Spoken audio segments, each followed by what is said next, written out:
So for our session today, it is a privilege to introduce Professor Phil Woodhouse.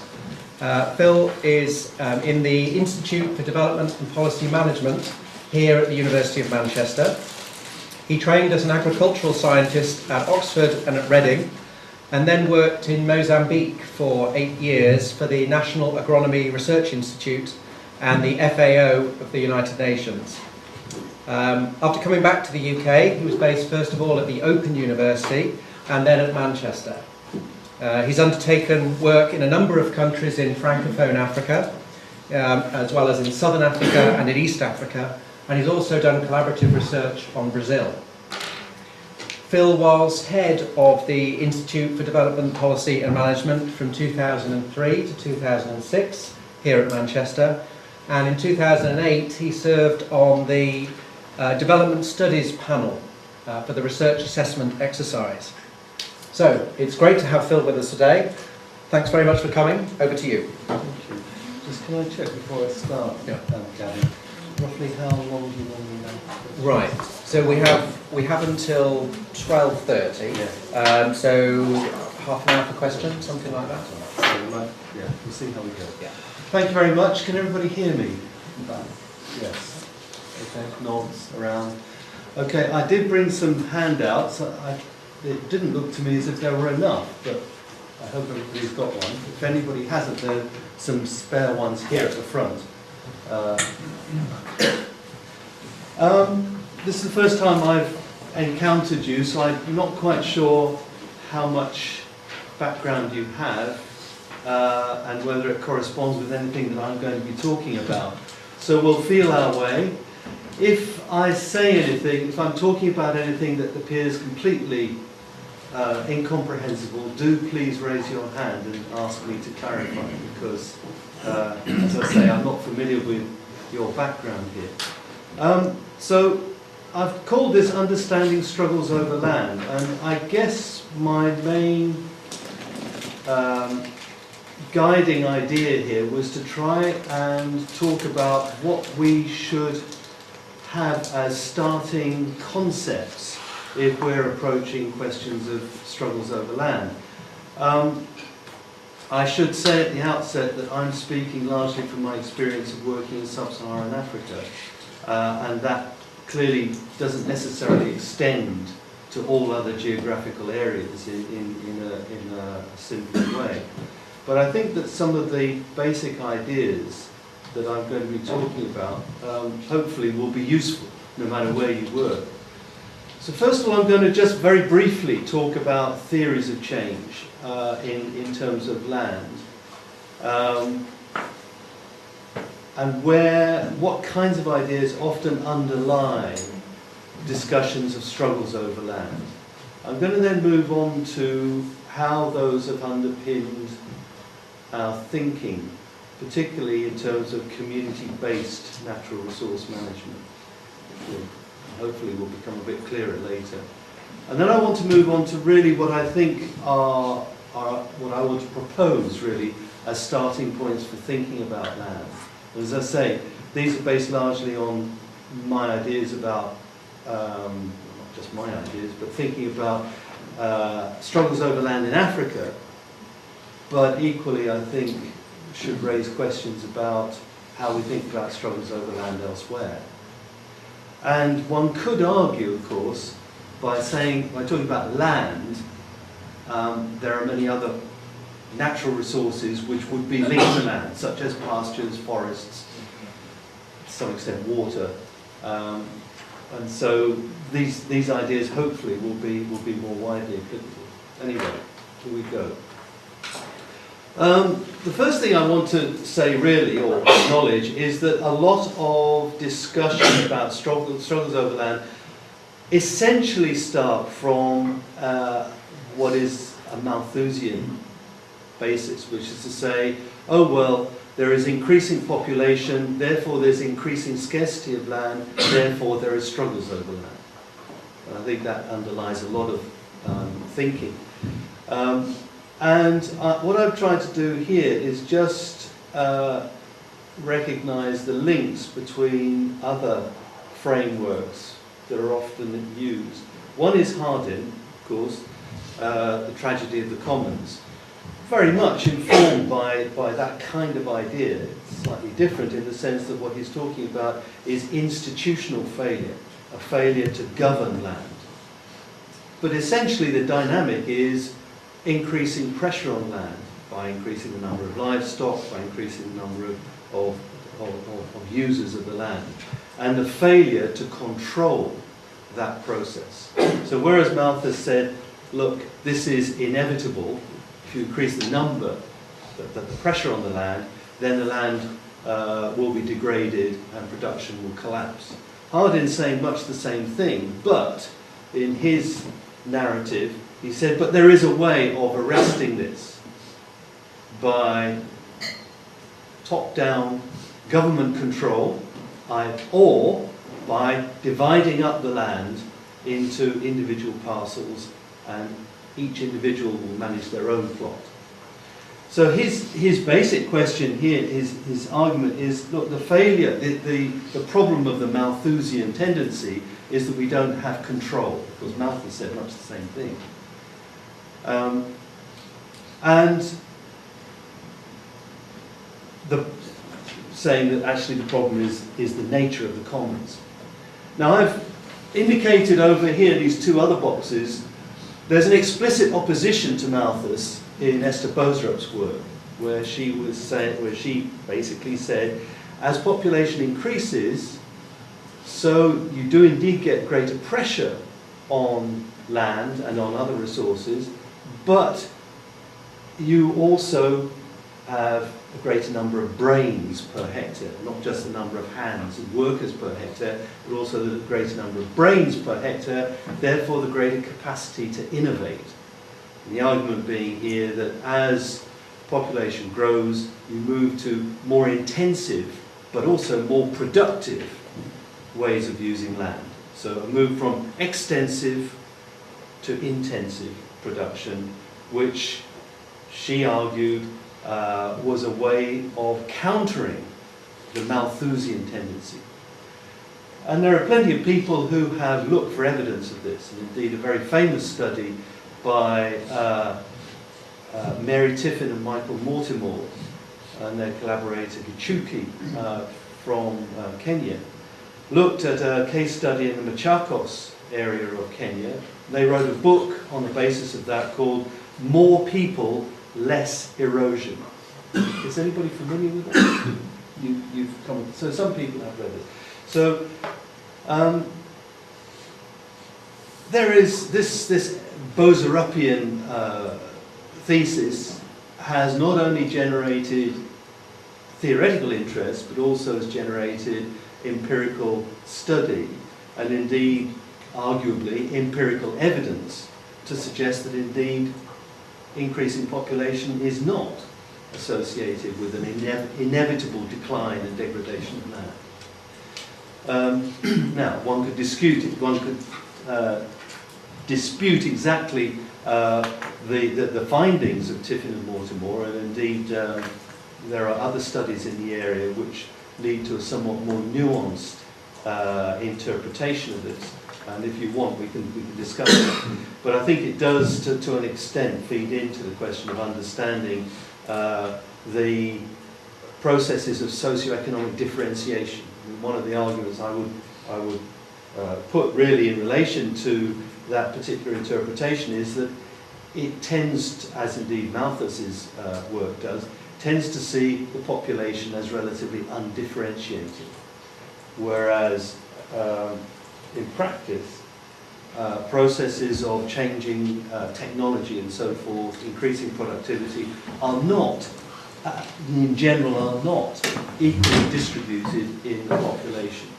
And so therefore one tends to get a process of rural differentiation, socioeconomic differentiation. Again, we can discuss that later if you wish. The other box I put in there, it relates to Eleanor Ostrom's work. And her work is more of a counter to Hardin, in which she would say, okay, there is actually an alternative to Hardin's prescription of either top-down management by the state or privatization. And she argued, originally from empirical cases, look, there are examples that one can find empirically of self-governing, sustainable management of commons. The common property notion is not necessarily associated with degradation. And she developed this idea to say under what kind of conditions you might have such self-governing local institutions. Okay, so from these different, rather disparate sources, what I want to really underline is that in the 1990s you have this narrative of, or this idea of community-based natural resource management. It was very prominent and was advocated as, if you like, a model for the future. How do we achieve sustainability in rural areas where natural resources might be regarded as being at risk? And this drew very much on notions of Boserup and also of Ostrom. So, as I put here, from Boserup you get the idea of local adaptive capacity that can respond to increasing scarcity or increasing pressure on land and such resources.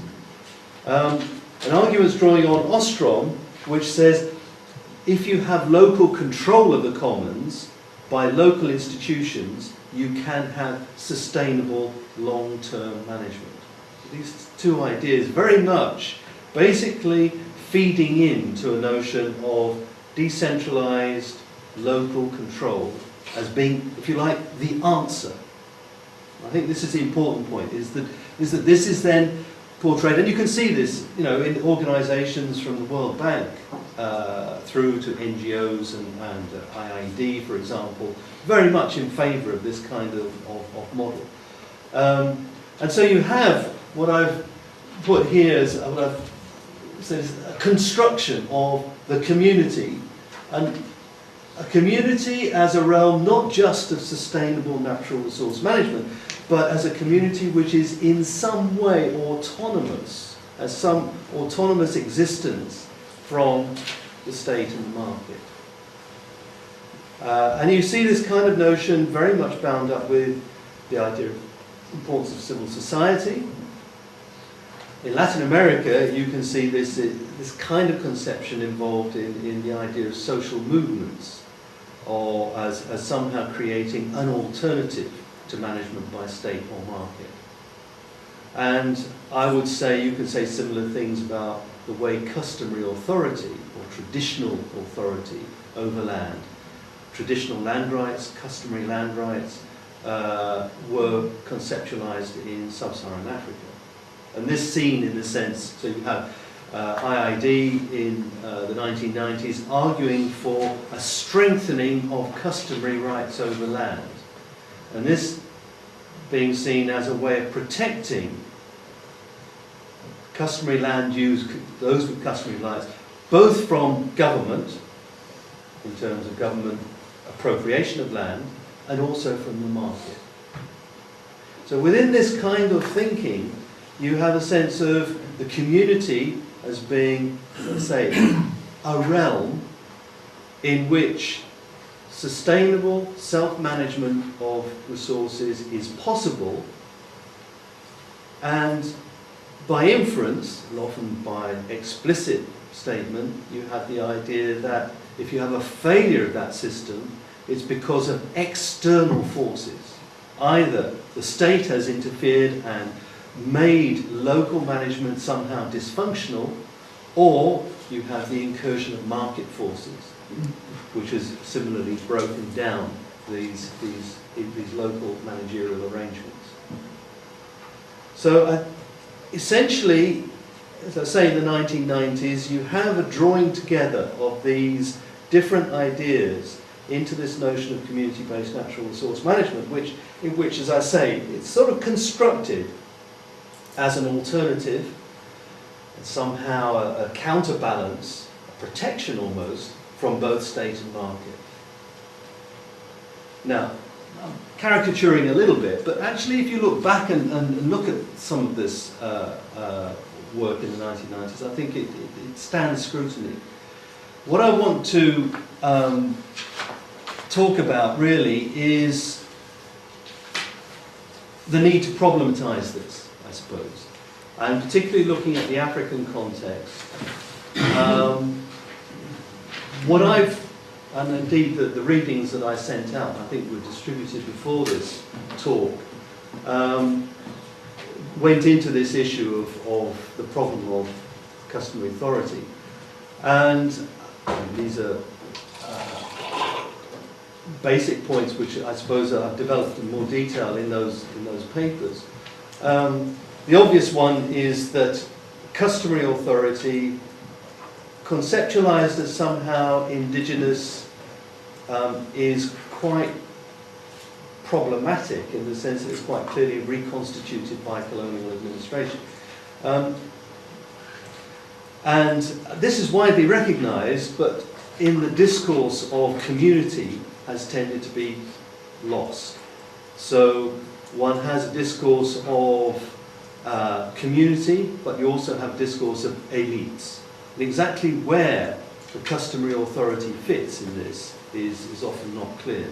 So negative effects of chiefs, tribal entities of one kind or another, are generally seen as being due to elite tendencies, whereas positive tend to fit into the notion of community.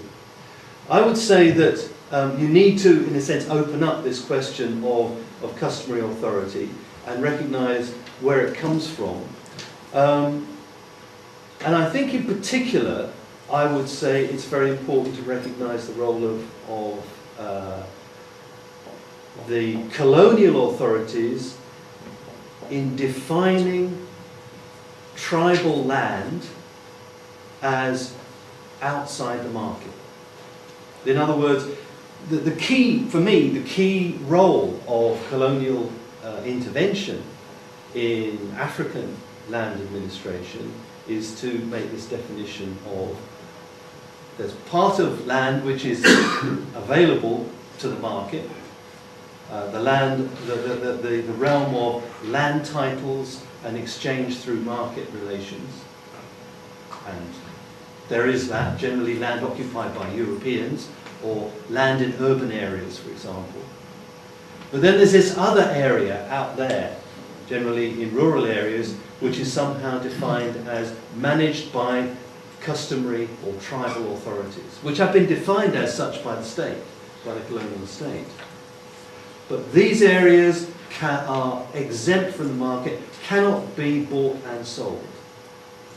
And that was quite clearly a stipulation which one can encounter in the colonial literature. And the point that I would make is that has often been used subsequently, we're talking about best part of a century later, as saying, well, tribal land has always been outside the market, and that's simply not the case. If you look at the work, for example, of Polly Hill in Ghana, she talks about, she's studied the development of cocoa farming in Ghana, and her account shows quite clearly how land was acquired for cocoa farming. Now this is an indigenous initiative to develop cocoa for an international market. Okay, these were African farmers who saw a market opportunity and they went for it. Okay, in order to do that, they had to transform their production systems and they had to acquire land to grow cocoa. And what did they do? They formed syndicates, and the syndicates approached customary authorities in areas where land wasn't heavily used, and they bought land from those customary authorities or chiefs. And then the syndicate then divided up the land among them, so that each had a portion. There was then a further system of employing individuals to develop the land. Since it's tree crops, it takes time to come into production, so you have to get someone there to look after the young plantation, keep it weeded and so on. And there was a sharecropping arrangement whereby the individual who did that work received a part of the cocoa plantation when it came into production. These were all market relationships, and they were mediated through customary arrangements. Okay, so there's no contradiction in the sense between buying and selling land and customary land administration. The other example I would point to is the work of Colin Bundy in South Africa, whose book, The Rise and Fall of the South African Peasantry, I think is interesting in the sense that he charts, again, the development of food production for cash in South Africa. And this was particularly driven by the development of, initially, the diamond mines in Kimberley, but later the gold mines in further north in the Transvaal. And the people who were doing this production of food to sell to the mining communities, the mining towns, were African farmers. And many of them became commercially successful, and they bought land on the land market. Many of them diversified into other things like transport companies and so forth. But we're talking about the late 19th century here. So prior to 1910, the end of the Boer War, and finally the 1913 Land Act, which prohibited Africans from engaging in the land market, African farmers were involved in buying and selling land. So again, one shouldn't, I think it's, I know this is a bit long-winded here, but I think it's very important to just recognise that there is a disjuncture here which was introduced by the colonial administration, which basically took certain kinds of land out of the land market. So the upshot of this is that I would argue, and this is quite contrary to the sort of notion of community and community-based natural resource management, that far from being, in a sense, a bulwark against state and market, I would say that community management of land is likely to be integral to both state and market, both in various ways, which we'll talk about in a minute. So, yeah, thinking about it in more contemporary terms, therefore, I would say that you need to recognise the role of the state within customary authority. First of all, the fact that the state recognises and indeed designates territorial areas as being controlled by particular customary leaders. This may be in ethnic terms, as in Ghana, for example, where you would have ethnically defined chiefs who in many ways predated the colonial administration but became part of the colonial administration and indeed are part of the Ghanaian state as it stands. They are recognised by the state as having customary authority over land and indeed over people. There are other designations, village land, for example. I mean, in Tanzania you have a notion of villages which are elected bodies, but control land largely under customary arrangements. In other words, people's hold over land is under customary tenure. And there are restrictions, at least nominally, as to how that land can be bought and sold. So again, an incorporation really into the state. You have notions of formalising customary rights through group titles. In Mozambique, for example, communities can apply for a community title to their land. And those communities are, in a sense, self-defining. In many places, often, certainly in Francophone West Africa, you have tax collection functions by village leaders. In Zimbabwe, similarly, the Sabuku, the village headman, was the keeper of the book. The book meaning the book of tax collection. So even the African word for customary officials relates to their tax collection functions. So there is a strong state role in customary authority.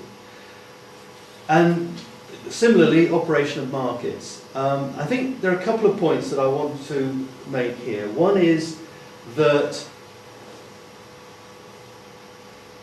within customary access to land, investment has always been the principle for claims over land.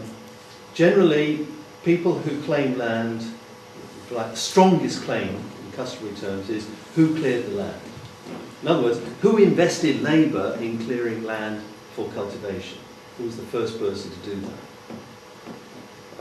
And that, in a sense, is the most fundamental principle of customary rights. Which is one reason why people who are principally livestock herders have problems with land rights in Africa, because they actually never cleared land for cultivation. So their land rights are rather more tenuous in many respects. But other kinds of investments strengthen claims to land. So from the initial cultivation, you then have planting trees. It's an investment which strengthens claims over land. Digging wells for water strengthens claims over land. Once you get up to things like investment in irrigation schemes, water canals and so forth, that is strengthening claim almost to the point of absolute ownership. It says it would be very difficult for somebody to challenge that claim. So I think within custom, you have a very strong economic principle of what constitutes a claim over land. As we'll see, this can lead to a tendency for struggles over land to try and exclude individuals from making such investments. If I have a claim over land and you have arrived later, you start planting trees, you start maybe wanting to dig a well or make other kinds of investments, I may say, actually, if this person is doing this, they are going to have stronger claims over the land than I do. But I was the person who first cleared it. So there's an issue here where investments may be seen as threatening to people who hold land. The other principle which I think is very important to understand is what I call vernacular land markets. That is to say, sale, rental or sharecropping arrangements. And we'll come on to it in a minute as to the circumstances under which those arise. Why vernacular land markets? Because they don't actually take place within any kind of recognised statutory marketplace. There's no land title recognised as a result of this. These are deals done between people. I hold my rights, I've inherited these rights from my parents, someone else wants to use land. I can allow them to use it under various terms.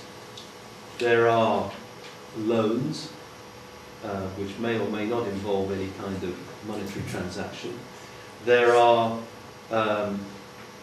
what I would call sales. In other words, there is an initial payment which recognises that you have the right to allow me to use this land. You have rental arrangements, which are a yearly payment. You have sharecropping, which is part of the crop.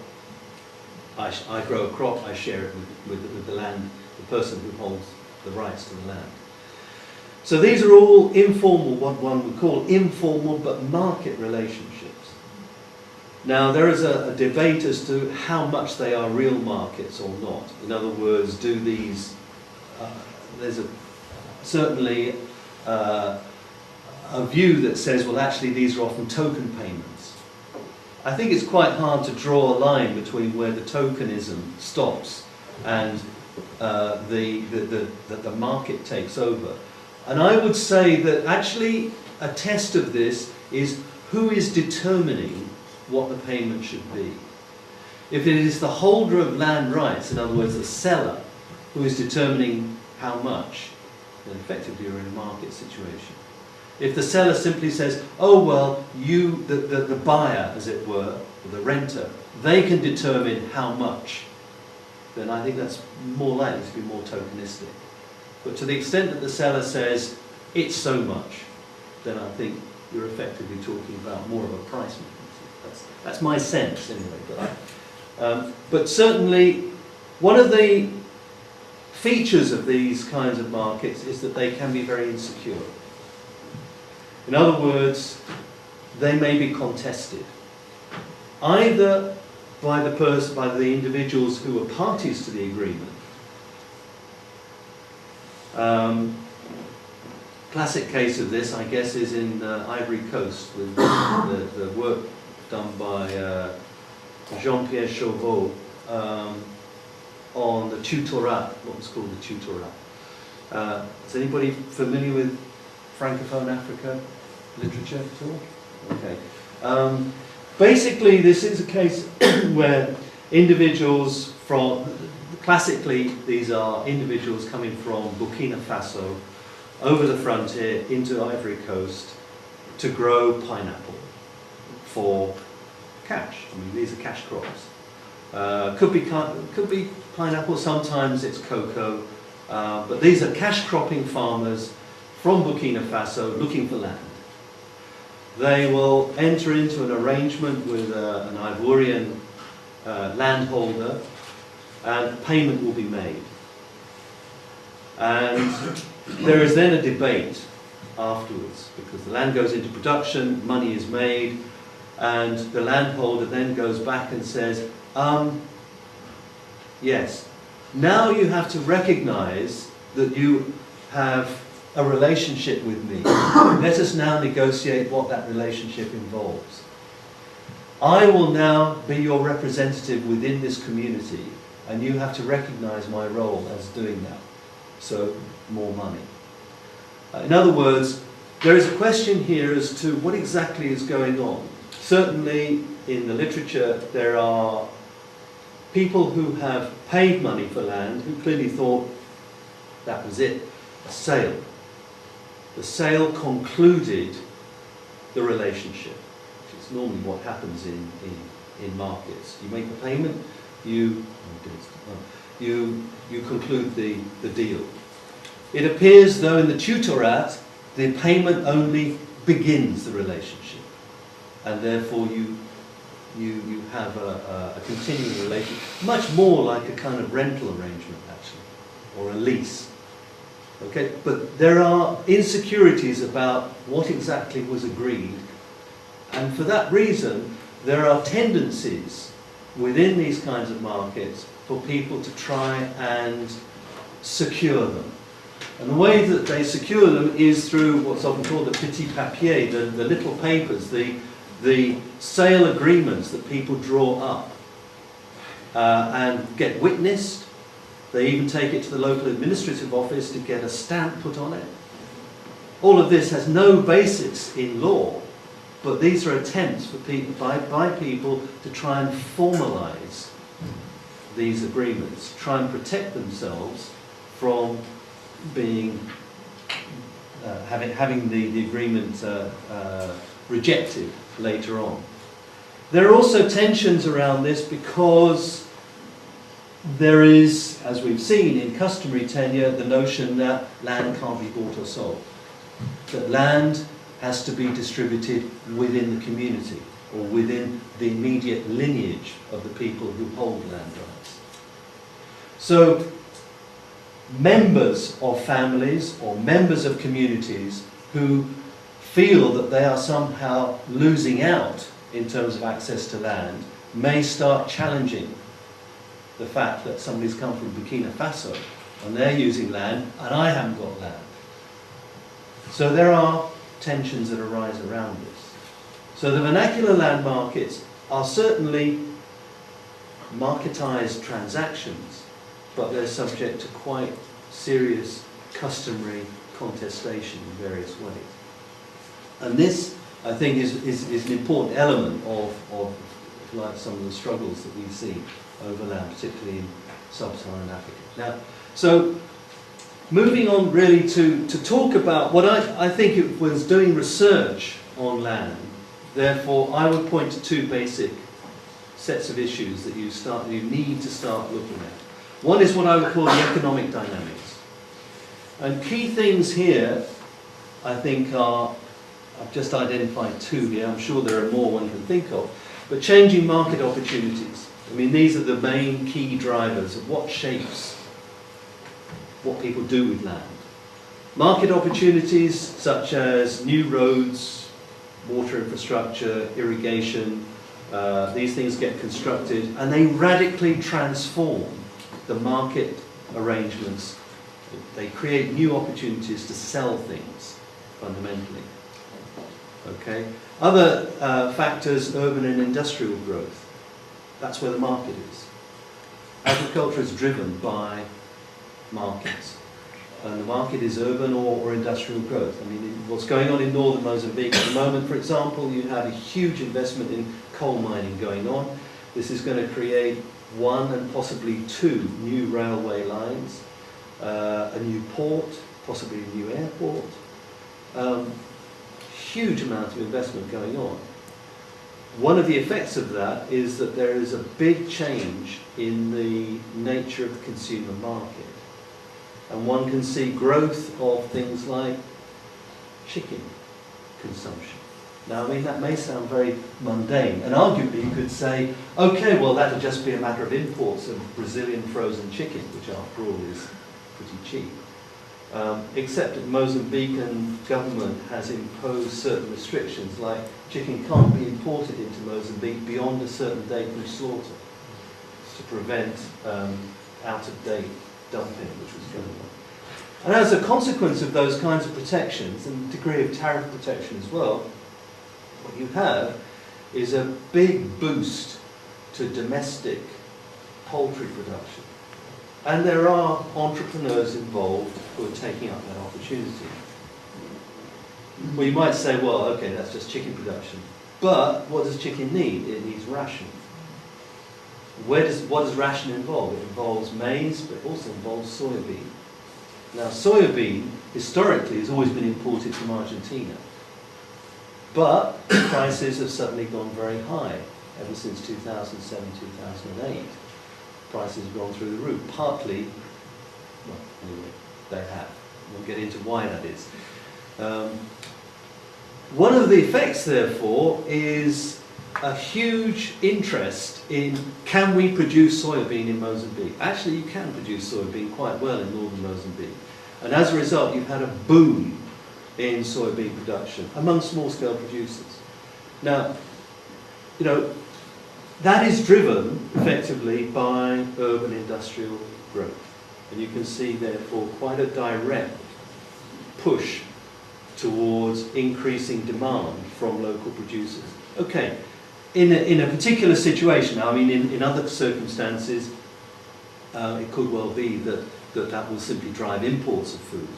But as it happens, in northern Mozambique, most of the development is going on inland, and transport infrastructure is quite poor. Getting imports to those areas is quite expensive. Hence, the competitive advantage, if you like, of local production.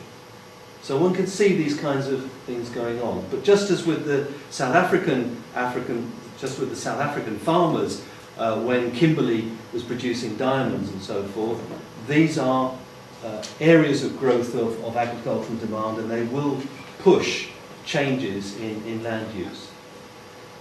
Other factors, of course, are what else can people do? And I think I've just noted here growing or contracting labour markets.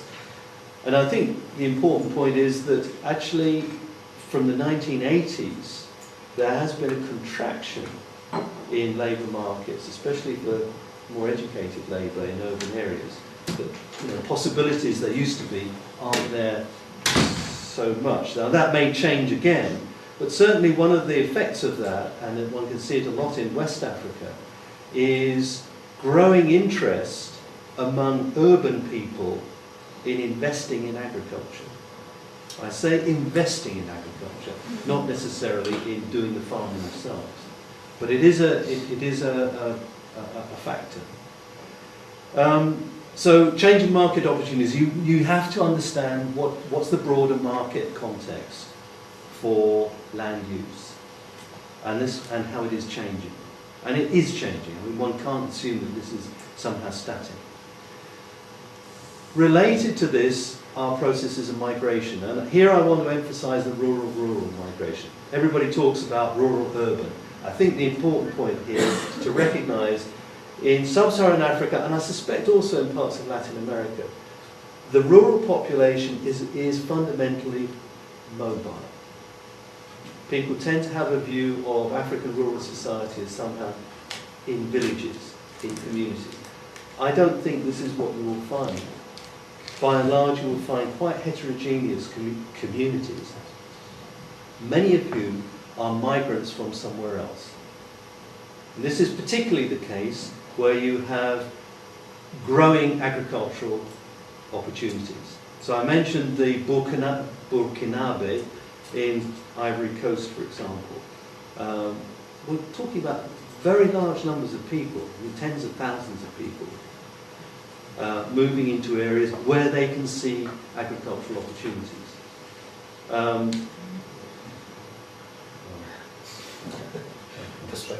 Postpone means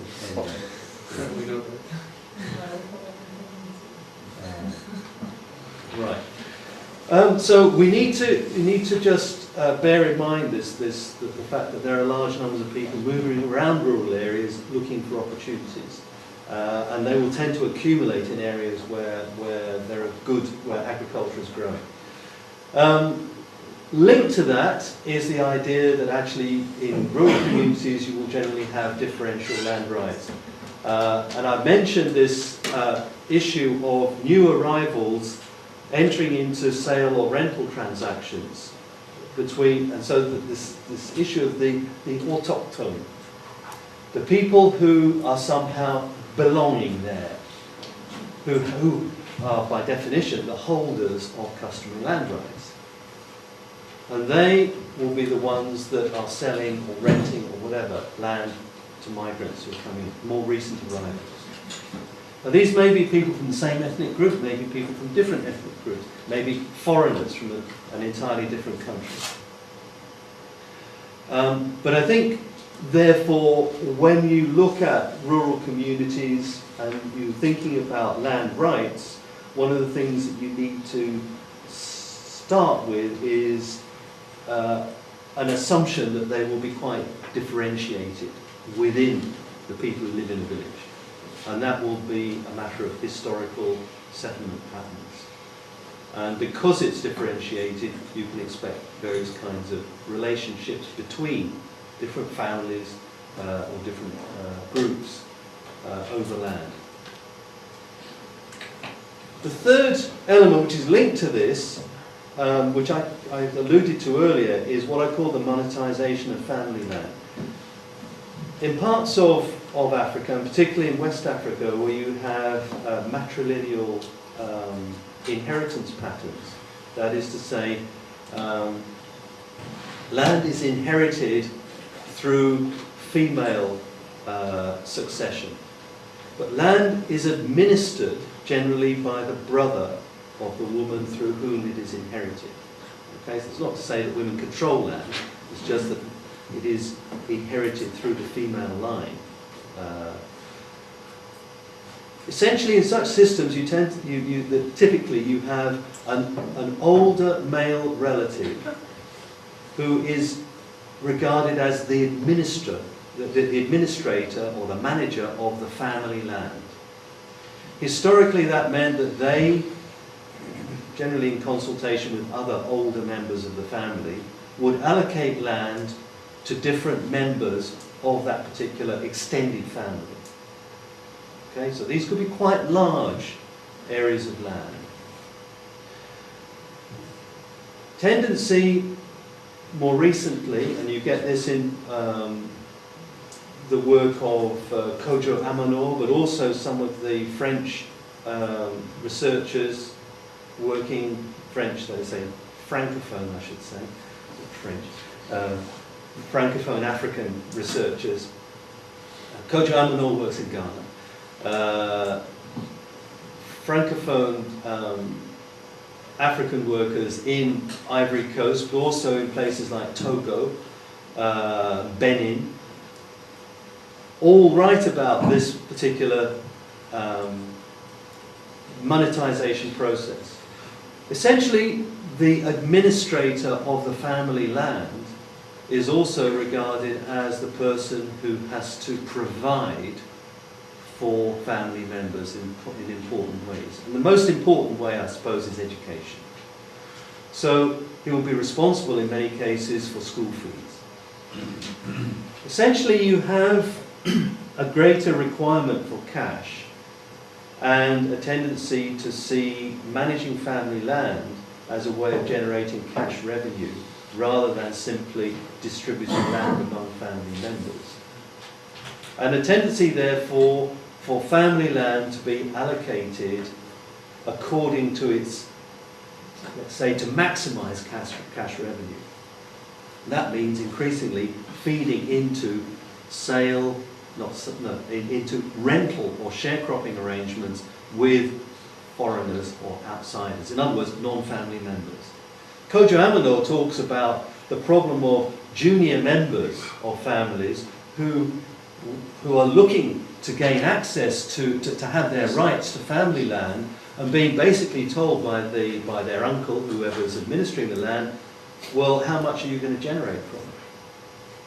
Why should I give you this land if I can get someone else to pay me so much per year?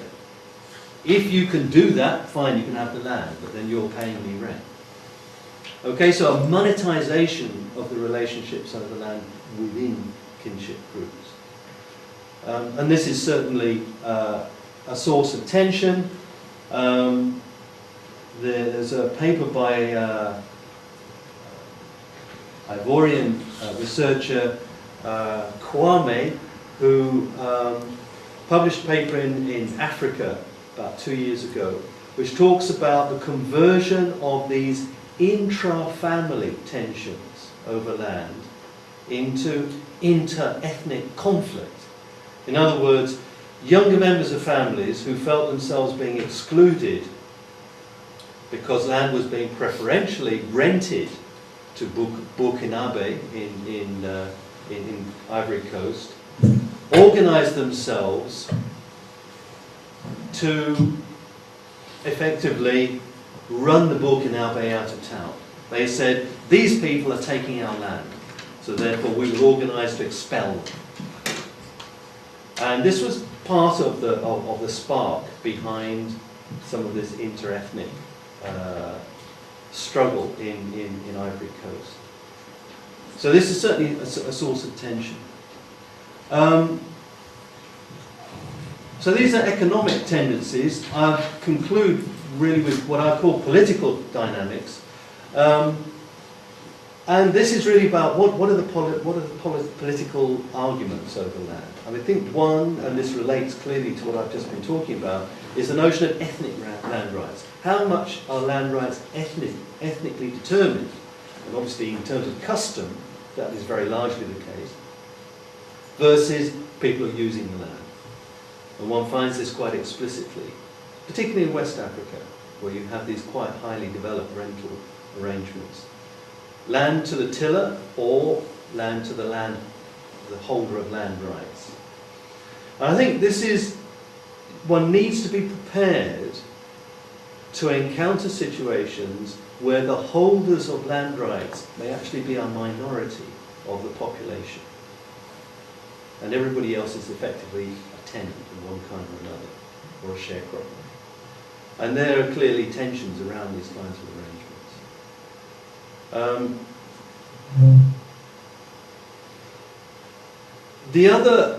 Another major political dynamic is really coming from, and I haven't talked about this much, from the notion of governments who wish to develop agriculture from a national development point of view.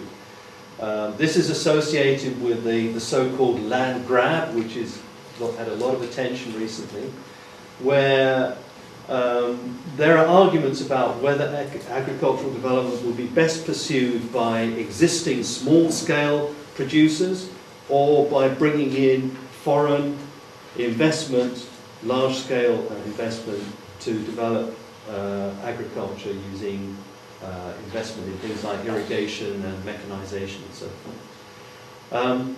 And part of there's an important political dynamic here, which is, on the one hand, pro-modernization. You find it very, very deeply entrenched in many African countries, the idea that the only way we're going to develop is to modernize. Modernize means big farming, means capital investment. Where are we going to get the capital? Well, we can't get loans from anybody anymore, so bring in the private investors. Since structural adjustment, no African government's going to get investment in major projects. Well, very few anyway. I mean, there's a limit to how much state can borrow money. So private investors are an obvious alternative. And since private investors, since agricultural commodity prices started to go up since 2007, in general, agriculture is seen now as a way of making money, which it wasn't. So, you know, just a decade or so back, when commodity prices were basically going down. Now, high commodity prices, relatively volatile, could go up even more. People are piling into agricultural investment, not just in Africa, I mean Eastern Europe, in Latin America, Indonesia, places like that. So suddenly there is money around, and African governments say, fine, this is what we need in order to develop our agriculture. Small-scale producers have had their opportunity and they haven't delivered. So lots of discourse around, yes, there are people there, but land is underutilized. Things like that. So there's a very strong political dynamic around that. But I think it's very important for all the emphasis on foreign investors. One has to be very clear that it is the state that is driving this process of foreign investment, the local African state. I think if one emphasizes too much the role of foreign investment, then one loses the sense of where this initiative is coming from. One can see this very, very strongly in places like Ethiopia, for example, where this is an explicit government drive to bring in investment to develop what it calls underutilized areas. And I suppose underlying this, which I think is important to investigate, is what actually are the political visions, if you like, about what rural development should be. Now, I find it quite strange that there is not much discussion about this. There's a lot that is implicit. And I think one of the problems for the politics of land is that there is a great difficulty about discussing change. What should rural areas in Africa, say, look like? Should they be communities of small-scale producers? Should they be areas of large-scale productive agriculture? This is a very politically volatile situation, and you throw in additionally questions of who belongs, who owns the land, who should have rights to the land. Typically these may be ethnically identified rights, and it becomes quite problematic. But I think one of the features of a lot of discussion about land in Africa is that it really doesn't address in any explicit way how governments, or indeed how people, think rural areas should look like in the future. I'm going to leave it there, I think.